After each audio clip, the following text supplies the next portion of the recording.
कधीच नाही चुकणार तुमचे फेवरेट टीव्ही शोज झी5 सोबत, तेही एकदम फ्री। पण सगळं खरं खोटं सिद्ध झाल्यावरही तू शेखरची बाजू घेतलीस। इतर वेळेला तूच म्हणतेस ना, कोणावरही अन्याय नाही झाला पाहिजे। मग केदार काकावर बाबांनी जो अन्याय केलाय त्याचं काय? आणि केदार दादाची अवस्था आपल्याला दिसते आणि तरीही तुला त्याच्याबद्दल सहानुभूती वाटत नाहीये। मला माहितीये शेखर तुला वडिलांच्या जागी आहे, तू त्याला खूप मानतेस आणि म्हणून ते चुकीचे असूनही तुला बरोबर वाटतायत, हो ना? मी म्हणते ते बरोबर आहे ना? नाही, मला बाबा खरे आणि केदार काका खोटे वाटतात।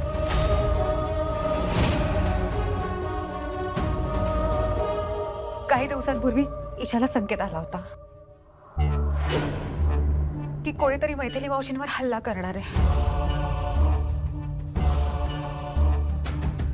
दिवाळी होती, सगळेजण खूप आनंदात होते। केतकी काकू इतक्या वर्षांनी खूप आनंदात होत्या, मला त्यांच्या आनंदावरती विरजण घालायचं नव्हतं आणि त्यात मुळात हे सगळं कधी होणार आहे, कोण करणार आहे मला काहीच माहित नव्हतं, म्हणून मी याविषयी कोणाला काही बोलले नाही। पण हे कधी आणि कोण हल्ला करणार आहे मैथिलीवर? केदार काका। शेखर भाऊजी तुला परत घेऊन येतील या आशेवर मी कितीतरी वर्ष थांबले। त्यांनी मला असं दाखवलं की ते तुला शोधण्याचा खूप प्रयत्न करतायत, दिवस रात्र तुला शोधतायत। असं सुद्धा सांगितलं की त्यांनी पोलिसात तक्रार केली आहे, तुला शोधण्यासाठी प्रायव्हेट डिटेक्टिव्ह लावले आहेत। काय? खरंच कमाल आहे बाबा या माणसाची। मला एक गोष्ट कळत नाहीये, त्यांना जेव्हा सत्य कळलं की ममता वहिनींचा खून तू नाही रुपाली म्हात्रेने केला, तेव्हा सगळ्यांना का नाही सांगितलं त्यांनी? आणि आता ते जे बोलतायत ना की ममता वहिनींचं सत्य कळल्यानंतर तुला शोधण्याचा प्रयत्न केला, ते सगळं खोटं बोलतायत। दिवाळीच्या पहिल्या दिवशी जेव्हा आपण बाहेर फटाके फोडत होतो तेव्हा केदार काकांनी मैथिली मावशींवर हल्ला केला। देवी आईच्या कृपेने मी वेळेत तिथे पोहोचले, म्हणून मैथिली मावशी वाचल्या। फक्त आणि फक्त ईशाच्या दैवी शक्तीमुळे मी मैथिली मावशींना वाचवू शकले।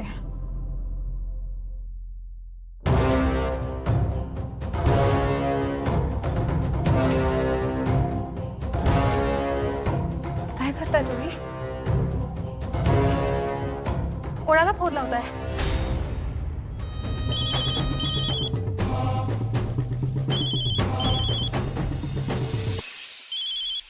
आधी आधी का करत असेल फोन? अगं घे ना, बघ तर खरं तो काय म्हणतोय। हा आधी बोल। नाही, अजून नाही झोपले आम्ही। आता? हा बरं, येतो आम्ही। काय ग?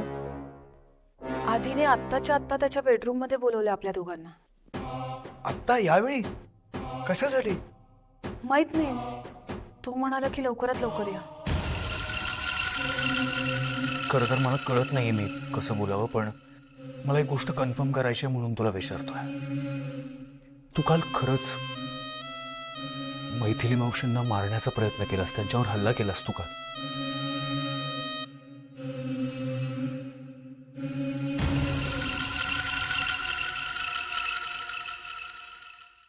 झी5 ॲप डाउनलोड करा आणि पहा सर्व एपिसोड्स एकदम फ्री।